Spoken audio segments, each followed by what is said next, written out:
Hello my dear student, कैसे आप सब। उम्मीद है कि आप सब बहुत अच्छे होंगे। यह वीडियो क्लास 10 के भौतिकी के एक महत्वपूर्ण चैप्टर मानव नेत्र तथा रंग बिरंगा संसार के ऑब्जेक्टिव से संबंधित पार्ट 1 वीडियो है। इस वीडियो में हम लोग सारे इंपॉर्टेंट क्वेश्चनों को कवर करने वाले हैं। ताइए इस वीडियो को शुरू करते हैं। पहला क्वेश्चन है कि नेत्र के किस भाग से प्रकाश प्रवेश करता है? कॉर्निया से, पुतली से, रेटिना से या नेत्र लेंस से? तो सही उत्तर जो है इसका पुतली हो जाएगा। उसके बाद क्वेश्चन नंबर 2 देखते हैं। पुतली के आकार का नियंत्रण कौन करता है? यानी कि पुतली के आकार को घटाता बढ़ाता कौन है? पक्षमावी द्वारा, आइरिस द्वारा, परिचारिका के द्वारा या कॉर्निया के द्वारा? तो प्यारे बच्चों, आइरिस का ही हिंदी में हम लोग परिचारिका कहते हैं और इसके द्वारा ही पुतली के आकार में परिवर्तन किया जाता है। तो सही उत्तर जो है इसका बी और सी दोनों हो जाएगा। क्वेश्चन नंबर 3 देखिए। आंख में प्रवेश करने वाले प्रकाश का अधिकांश अपवर्तन होता है, यानी कि आंख में जो प्रकाश प्रवेश करता है उसका सबसे ज्यादा अपवर्तन कहाँ से होता है? कॉर्निया के बाहरी पृष्ठ के द्वारा, लेंस के द्वारा, पुतली के द्वारा, इनमें से भी सबसे ज्यादा अपवर्तन जो है वो कॉर्निया के बाहरी पृष्ठ के द्वारा होता है। तो 3 का सही उत्तर ये हो जाएगा। क्वेश्चन नंबर 4 कि नेत्र के किस भाग पर किसी वस्तु का प्रतिबिंब बनता है? लेंस पर, रेटिना पर, पक्षमाभी पर, इनमें किसी पर भी नहीं। तो रेटिना पर प्रतिबिंब बनता है। तो 4 का सही उत्तर बी हो जाएगा। क्वेश्चन नंबर 5 नेत्र लेंस की फोकस दूरी समायोजित अर्थात परिवर्तित होती है किसके द्वारा? कॉर्निया के द्वारा, पक्षमाभी के द्वारा, पुतली के द्वारा, परिचारिका के द्वारा?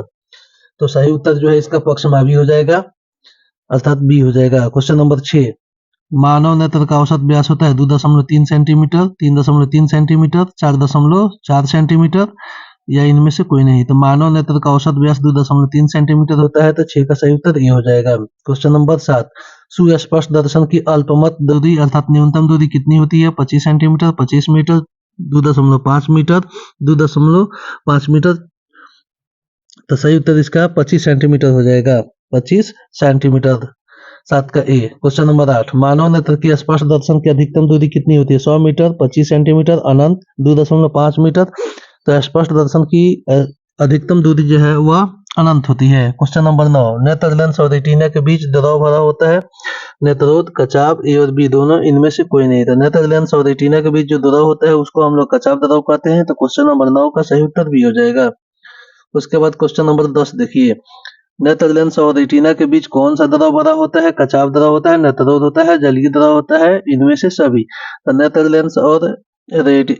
लेंस और कॉर्निया के बीच जो है वह नेत्रोद भरा होता है। तो सही उत्तर बी हो जाएगा। क्वेश्चन नंबर 12 आंख का रंगीन भाग है आइरिस, कॉर्निया, दृष्टिपटल, पक्षमाभी। आंख का रंगीन भाग जो है कॉर्निया होता है। तो 12 का सही उत्तर बी हो जाएगा।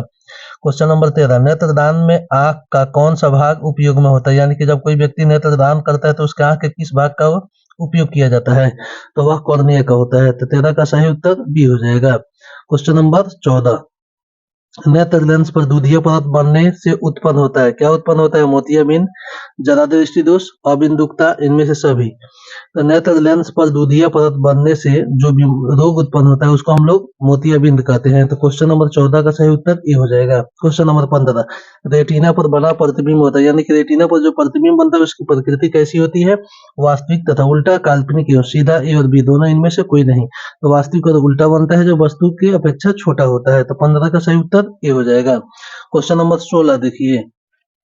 16 में कह रहा है कि रेटिना पर बने प्रतिबिंब की सूचना मस्तिष्क में पहुंचाई जाती है, यानी कि जो रेटिना पर प्रतिबिंब बनता है उसकी सूचना मस्तिष्क में किसके द्वारा पहुंचती है? दीर्घ तंत्रिका द्वारा, स्क्लेरा द्वारा, पक्षमाभी द्वारा, इनमें से कोई नहीं।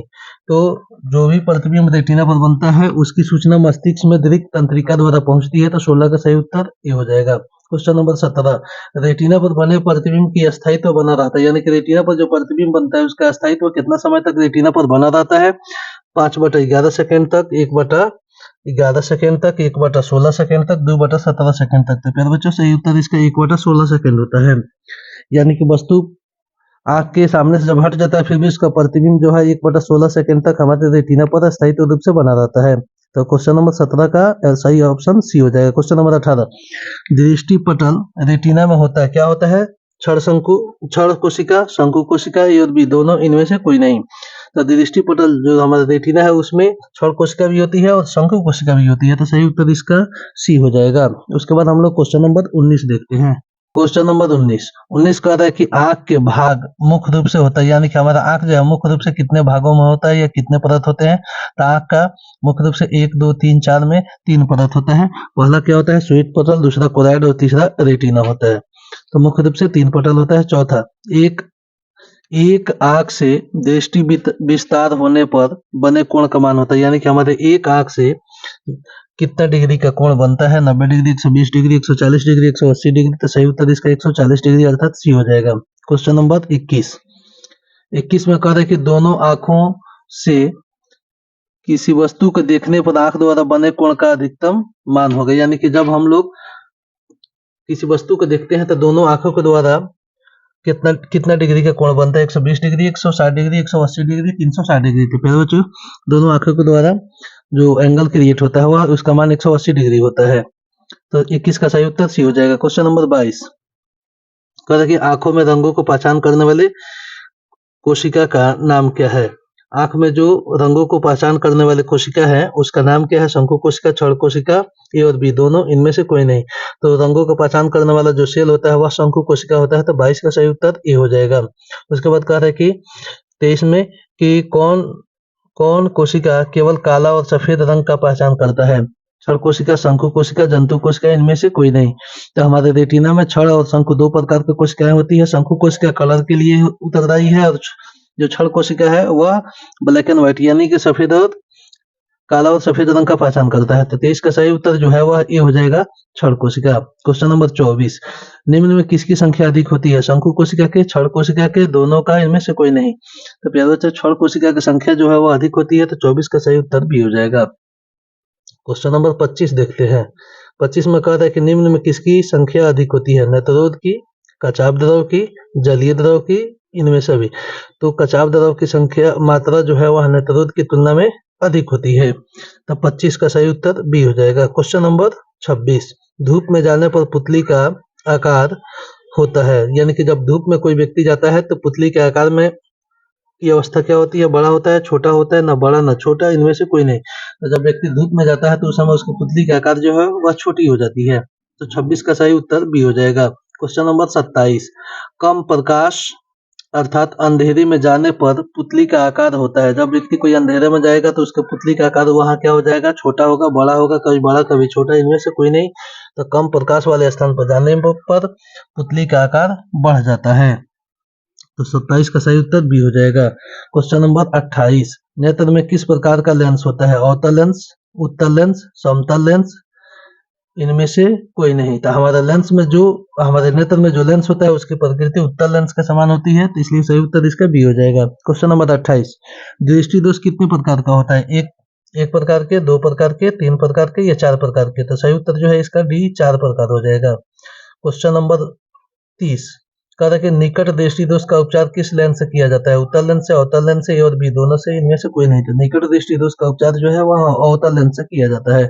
तो 30 का सही उत्तर बी हो जाएगा। क्वेश्चन नंबर 31 कह रहा है कि दीर्घ दृष्टि दोष का उपचार या इलाज या निवारण किस लेंस से किया जाता है, यानी कि जब दीर्घ दृष्टि दोष किसी व्यक्ति की आंख में हो जाता है तब उसका निवारण किस लेंस से, अवतल लेंस से, उत्तल लेंस से, ए तथा बी दोनों से, इनमें से कोई नहीं।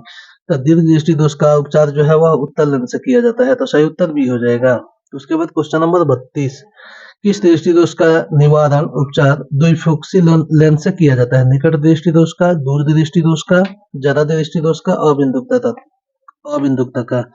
तो ज्यादा दृष्टि दोष का उपचार जो है वह द्विफोक्सी लेंस से किया जाता है। तो 32 का सही उत्तर सी हो जाएगा। क्वेश्चन नंबर 33 अबिंदुकता दृष्टि दोष का उपचार या निवारण होता है बेलनाकार लेंस से, उत्तल लेंस से, अवतल लेंस से, सभी से। तो अबिंदुकता दृष्टि दोष का उपचार जो है वह हमेशा बेलनाकार लेंस से होता है। तो 33 का सही उत्तर ये हो जाएगा। क्वेश्चन नंबर 34 निकट दृष्टि दोष उत्पन्न होने का कारण है, क्या कारण है जिसके चलते निकट दृष्टि दोष होता है। तो नेत्र गोलक का बड़ा होना, नेत्र लेंस का मोटा होना,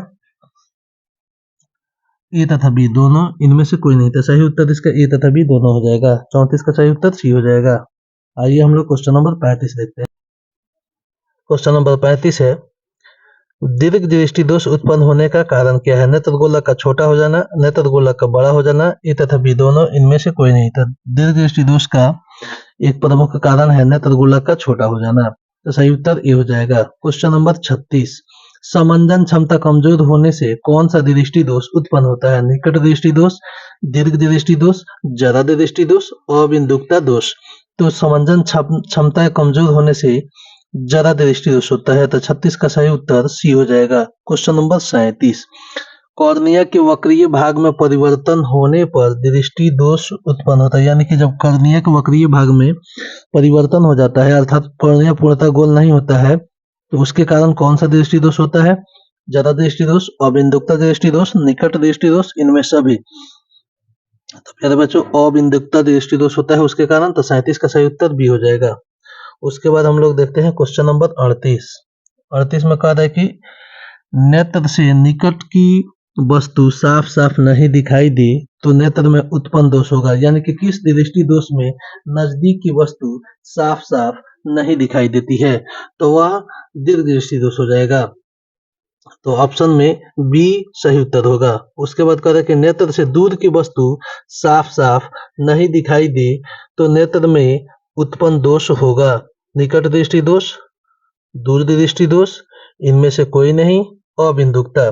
तो दूर दृष्टि दोष में दूर की वस्तु साफ साफ नहीं दिखाई दे तो यह दोष जो है वह निकट दृष्टि दोष होता है। तो सही उत्तर ए हो जाएगा। क्वेश्चन नंबर 40, जब नेत्र से निकट तथा दूर दोनों प्रकार की वस्तुओं को देखने में परेशानी हो तो नेत्र में उत्पन्न दोष होगा। निकट दृष्टि दोष, दीर्घ दृष्टि दोष, अबिंदुकता, जरा दृष्टि दोष। तो क्वेश्चन नंबर 40 का सही उत्तर डी हो जाएगा, जरा दृष्टि दोष। क्वेश्चन नंबर 41, नेत्र लेंस पतला हो जाने अर्थात नेत्र लेंस की फोकस अधिक हो जाने से कौन सा दृष्टि दोष होता है? यानी कि जब नेत्र लेंस की फोकस दूरी अधिक हो जाएगी तो कौन दृष्टि दोष होगा? निकट दृष्टि दोष, दूर दृष्टि दोष, जरा दृष्टि दोष, इनमें से कोई नहीं। तो उसके लिए होता है दूर दृष्टि दोष।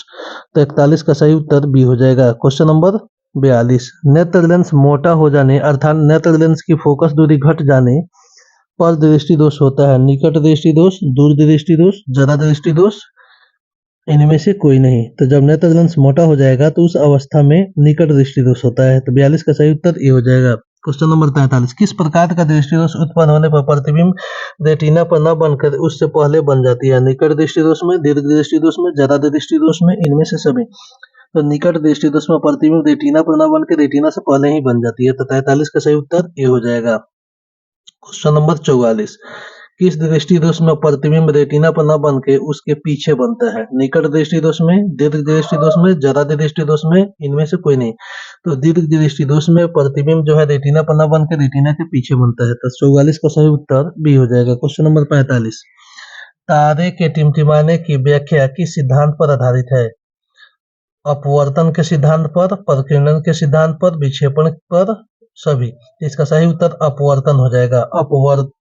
अपवर्त गलती से लिखा हुआ है, उसके जगह पर अपवर्तन होगा। तो 45 का सही ऑप्शन जो है वह ई हो जाएगा। क्वेश्चन नंबर 46 कह रहा है कि अपने अपने लेंस की फोकस दूरी को बदलकर दूर या निकट के वस्तु को साफ साफ देख सकने की आंख के गुण को कहते हैं। दूरदर्शिता, निकट दृष्टिता, समंजन क्षमता, जरा दूरदर्शिता। इसको हम लोग कहते हैं समंजन क्षमता। तो 46 का सही उत्तर सी हो जाएगा। क्वेश्चन नंबर 47, एक स्वस्थ नेत्र के लिए निकट तथा दूर बिंदु क्रमशः होते हैं। कितना होता है?